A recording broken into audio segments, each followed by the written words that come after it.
the governor can sign, veto, or suggest amendments. I suggested amendments towards that legislation. They were summarily rejected. Those amendments were incredibly vital from an implementation standpoint, and took the feedback of localities and community members about what it would look like to implement collective bargaining in the public sector in Virginia. Just as an example, standing up an entirely new system as the chief executive who would be implementing it is a big and substantial shift. And so one of the things that I propose in the amendment is, as we are creating, we call it the PERB in Virginia, our Public Sector Employee Relations Board, that state employees who are currently the class of employees within the Commonwealth of Virginia that have absolutely no right to collectively bargain at the local level, that right exists. It's opt-in by localities, where state employees, the ones I'm most responsible for, would go first. So any hurdles, challenges, kind of getting any of the kind of practice and reps in for the PERB would be tested on the employees that I oversee. So by the point in time when our localities across the Commonwealth of Virginia would be implementing an entirely new system, we would have gotten through some of the hurdles. 18 months later was the delay. And I think that's a really straightforward example of the types of amendments that I put in place. Now, notably, unfortunately, in the conversation related to my one veto is lack of recognition of the fact that we are the first state in the South that has now implemented, or not implemented yet, but I signed into law, paid family and medical leave. Giving access to paid family and medical leave as we build out the program to millions of Virginians. I signed a bill to raise the minimum wage for all workers. I signed another farm workforce minimum wage bill, which importantly, we built such a broad coalition that we had support from labor and union leadership to the Farm Bureau. Heat protections for workers, wage theft provisions, the number of pro-labor, pro-worker, pro-Virginian bills that I have signed into law is substantial, consequential, and I am deeply proud of my record. And I look forward to having conversations with my counterparts in the legislature about how we can continue to move forward and get to a place where we can also create an implementable and durable program as it relates to public sector collective bargaining. Governor, given everything that you just said, paid family medical leave, raise the minimum wage, laws on wage theft, why do you think there are folks in the labor movement who say that your veto was a, quote, betrayal, as I saw in one of the stories? I would defer to them to answer that question. Okay. Affordability is the catchphrase, the watchword, whether the president wants to believe it's a real thing or not. What are you doing for Virginians for whom affordability is more than rising gas prices? It's jobs, it's healthcare, particularly because of DOGE. You're a little more than 100 days into your administration. What are you doing to nip away or chip away at the affordability issue in the Commonwealth? Well, so it's a all avenues approach. And so importantly, before I was even sworn in, I released my Affordable Virginia agenda in partnership with members of the General Assembly. All of those bills, the bills focused on lowering costs of housing, healthcare, and energy, passed through the General Assembly, 75% of them, in fact, with bipartisan support. Those bills, I have signed all of them into law. And just as sort of an example, on the housing side, allowing localities to keep affordable housing in affordable housing, protecting renter rights, so that part of the challenge, of course, is that once you face the potential of eviction, getting back into the housing market can be so much of a bigger hurdle than really overcoming potentially one missed rent payment. Giving localities, we're a Dillon Rule state, so giving localities the opportunity and the options to be a bit more expansive with how they choose to build, and ensuring that we also at the state level are contending with some of the call it restrictions or regulations that can sometimes impede housing growth. On the healthcare side, changing the way that a patient might have to deal with prior authorizations that can overall increase costs and deplete care and take away from that patient-doctor experience. We've capped the cost of insulin out-of-pocket costs at $35 a month. We've also capped out-of-pocket expenses in terms of the types of plans that people can pay into. They would have to have limits on what's out-of-pocket. And we're cracking down on the middlemen in prescription drugs, principally PBMs. So that's on the legislative side. But then importantly, within my administration, I, via executive order, tasked all of my secretariats to do a full review of the work within their agencies, places where they can have a focus on affordability and look at even the not obvious priorities that they might be pursuing through the lens of affordability. And so every conversation we are having, whether it's education related or transportation and investment related, our state agencies and my cabinet secretaries are consistently and clearly focused on issues of affordability, whether it's affordability to the taxpayer, which ultimately does impact every individual household, or affordability in the way that whatever it is we are implementing from a state perspective might impact their paycheck. What's the best idea that you and your administration has come up with so far that you think is something that your fellow governors should take a look at and replicate when it comes to affordability? That's a good question. There's a couple different pieces where, I'll give a very simple example, and this does not solve the affordability question at all, but I think it's an issue of giving a little bit of consumer choice. We're the second state in the nation to sign into law a balcony solar bill. And so Utah was first, we were second, and that's allowing individual homeowners, renters, to be able to do the plug-in solar generation. In Virginia, it'll be legal as of July 1st. And so that's not going to meaningfully kind of upend everything within the Commonwealth of Virginia, but it allows for the individual consumer to lower their costs a bit.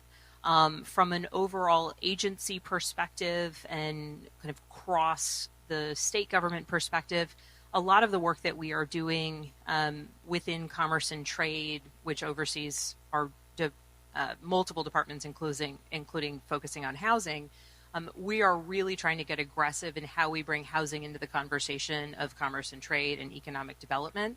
And so I think some of the work that we're doing there, we have had really innovative ideas come from some of the investments that have come to and continue to come to Virginia. But also setting up, I'll give one more, a fund to be able to have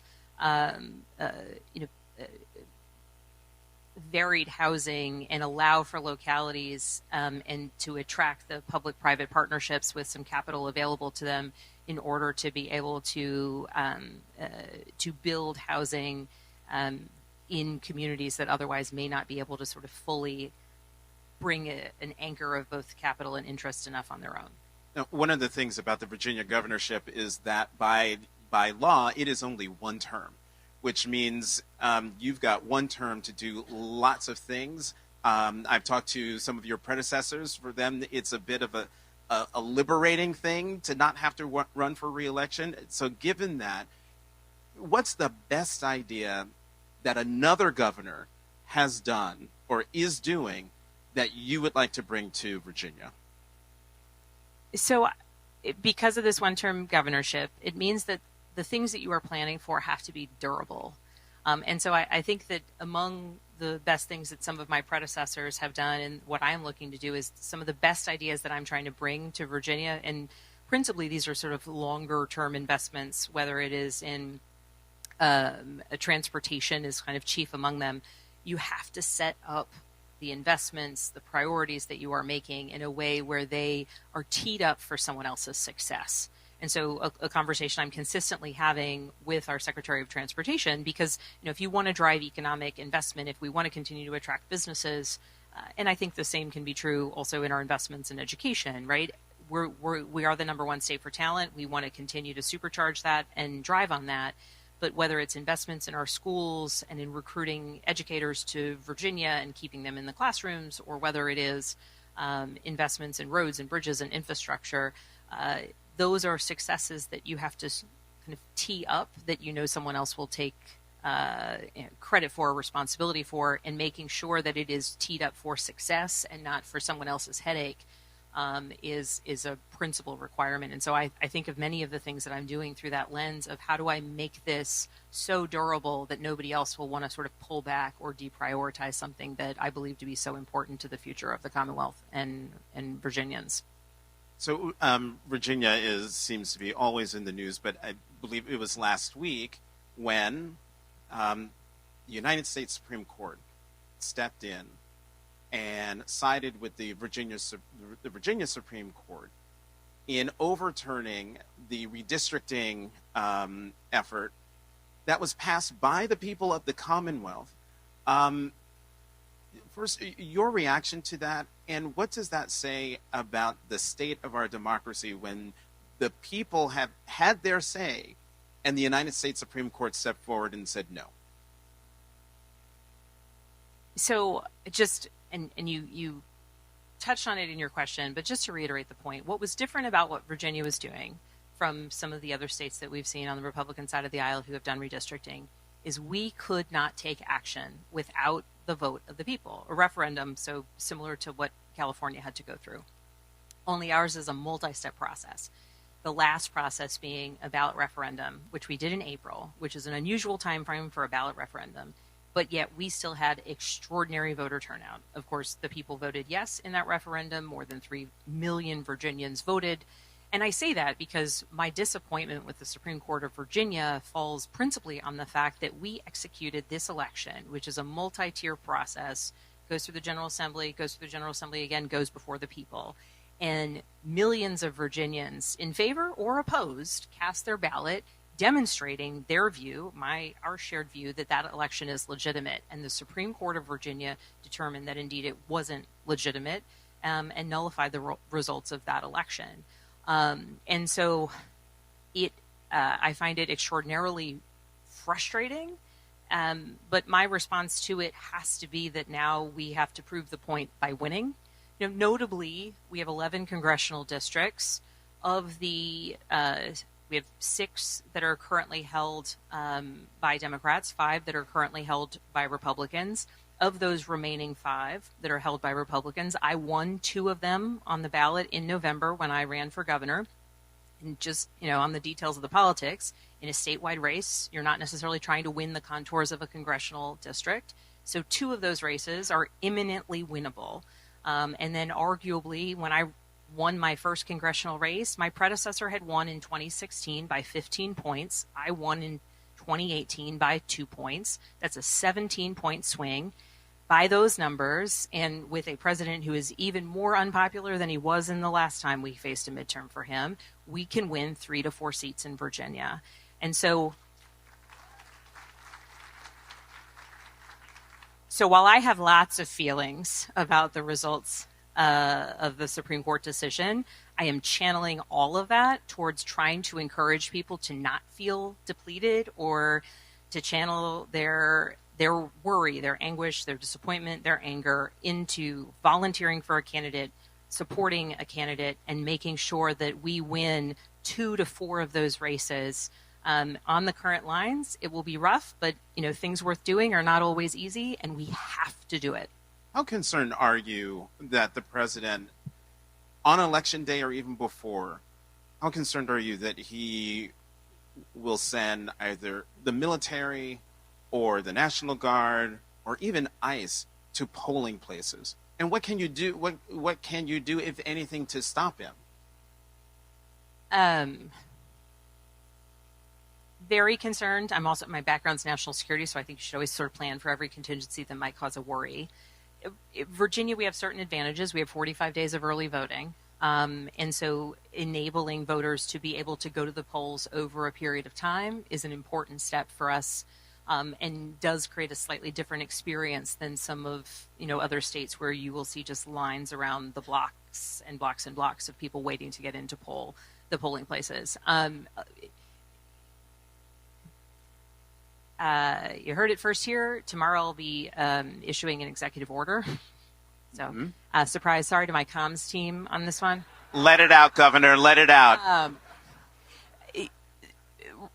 in ensuring that we are putting out from the state level some guidance across public spaces, including polling places, of how Virginia state employees or people who are working in support of Virginia's state-run elections can react to, in this particular case, federal agents who might be appearing at a location and where the worry is that they're principally there to intimidate or scare people.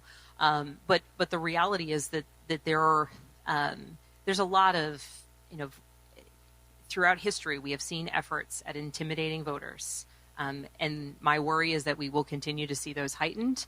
And while I will continue to encourage people to vote by mail or to vote early, the reality is that the challenges and the fear that people might have when going to the polling place is real.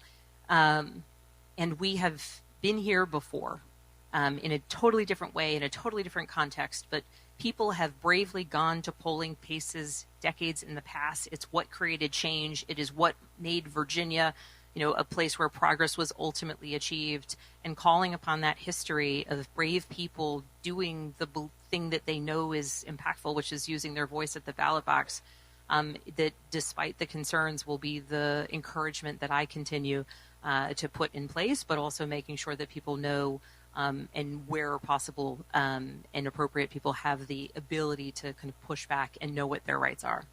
All right, I have a question from the audience. You can see it there, Governor, but I'll read it for everyone. How do you think about data centers? Loudoun County gets almost half of its tax revenue from data centers, but they are broadly unpopular with voters. How do you balance what voters want with what's good for Virginia's economy and budget, and do that in less than 5 minutes and 5 seconds? Sure. And this is an interesting thing because it also becomes a question of what voters want. Voters may not necessarily want a data center, but they certainly want the iPhone with the data on it in their pocket, which I say not to be kind of sassy and disrespectful, but because it's actually true. And so sometimes the conversation has to be, if you like ordering things online or watching movies or, storing your photos in the cloud, like data centers are behind that and are essential to it. Data centers are a driver in many ways of Virginia's economy.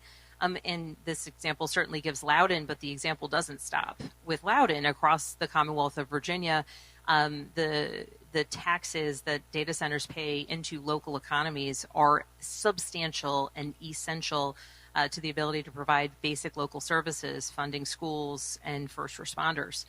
And so I continue to make the case that certainly Virginia is a place that many data centers want to come, has a lot of ability to say what we expect in terms of,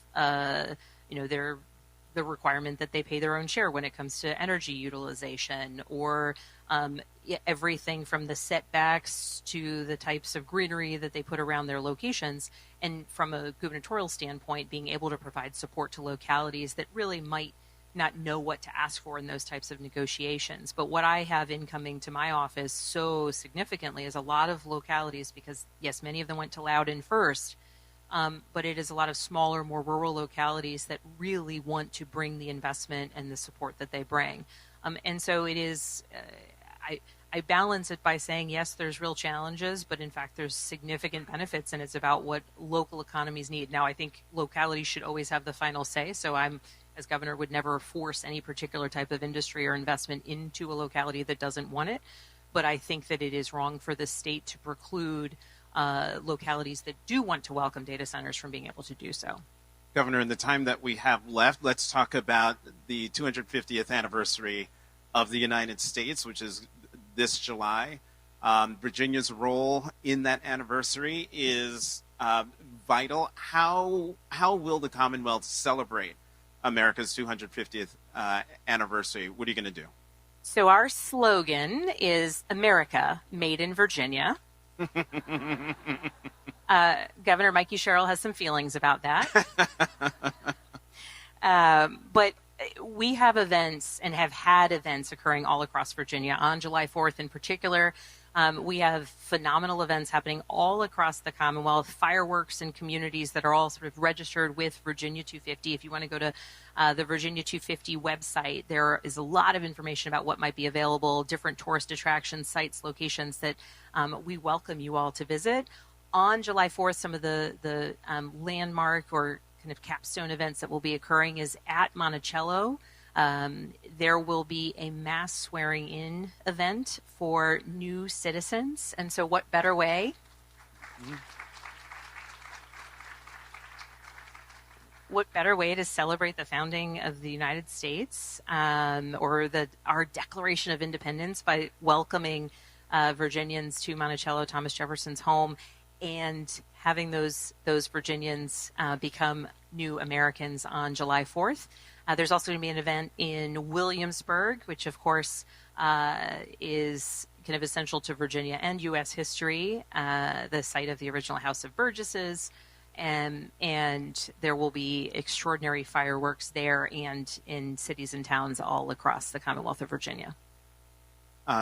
Governor, luckily for you, we've got a minute, so I'm going to, luckily for me, you might not like this question, but final question. I just want you to keep your CIA hat on, because you're a former CIA officer. Were you surprised that Iran closed the Strait of Hormuz? No. And so, Governor, if you were in a position to get it reopened, what's the one thing you would do to get that done? Not threaten to obliterate an entire civilization? I mean, not to make light of a very serious circumstance, but it is, I mean, it's an outrage the way the Trump administration started a war, then says they're going to end a war, then continues bombing a country, and sort of it is, I think, meant to be disorienting and confusing, but it is absolute chaos. And, gas prices continue to creep up. Like $4.50 a gallon is crazy in Virginia, and it's hurting people. And it is a direct result of the bad choices from this administration. Abigail Spanberger, 75th Governor of Virginia, thank you very much for the conversation.